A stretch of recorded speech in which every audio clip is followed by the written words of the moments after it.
Hello Internet and welcome once again to ACD Camping, the home of woodland shenanigans on a shoestring budget.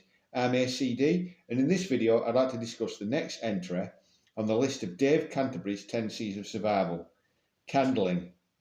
When out camping or hiking there will come a time when the natural light decreases to a point where we will need some kind of alternative source of lighting. I bring several different types with me, some of which have multiple uses. Oh, and a quick side note, always pack spare batteries of the correct size for your gear.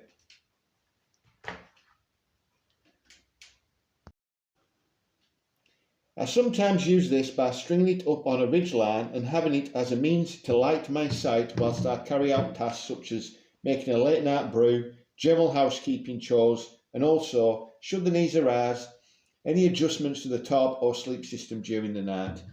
Now this one here has a dimmer switch, so I can have it quite bright to very low light. Quite an interesting function. I don't know when I've been needing such a low amount of light, but you never know.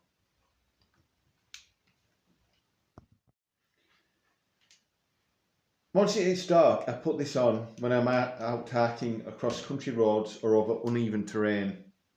I can also use it as a third hand when carrying out minor tasks such as looking through my kit for smaller items in low light conditions. Now this one here is in part of my El Cheapo kit. It's got a simple push button system to switch it on, but it has three different settings.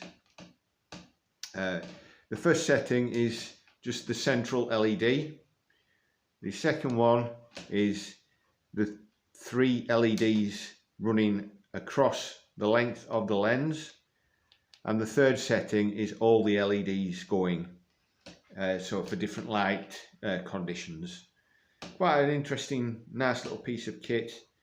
I think my mum bought this for me online from a company called Made for Adventure. I only really use these type of torches as a backup should I be unable to use my lantern or other means of lighting. As they are the cheap Poundland variety, they aren't very bright and take 3 AA batteries. I also got this one. It's a very strange one in a first aid kit. It's a thin piece of plastic with 2 LEDs, and you press it and it's quite bright, but it fits in a pocket quite nicely. But other than that, a bit weird.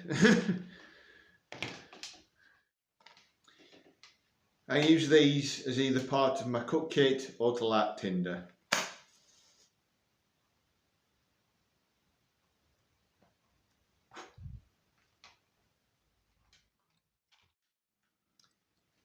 In conditions where matches might get wet, I use a lighter to do the previous mentioned tasks of part of my cook kit or to light tinder. Use these only in emergencies or when cordage has to be attached to the ground pegs in uneven terrain. Even the flattest terrain can become quite treacherous and muddy should it rain overnight. So it's always good to tie maybe 1 or 2 of these to ground pegs. I have a couple of different types of zip fastener lights. This one is perfect for when I'm out hiking in low light conditions and I need to cross roads. It has several different settings, from a steady light to a blinking one, and I think it has several different ones, slightly slower than the other, but yeah, I put this on my bag, set it off either as a steady light or the blinking, and I know that my back has some kind of light for oncoming traffic to see. I think I got that one from Asda. This one is just a generic Poundland keyring light. I use it to look into my bag, specific pockets, usually my spares repair pocket, It's just got one single LED and a push button system to work it.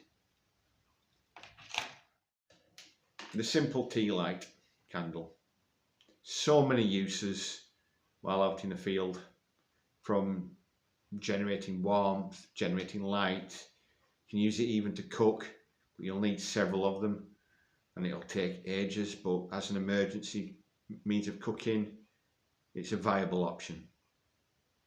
There's plenty of other videos on YouTube which go into greater detail on the million of uses of the tea light candle.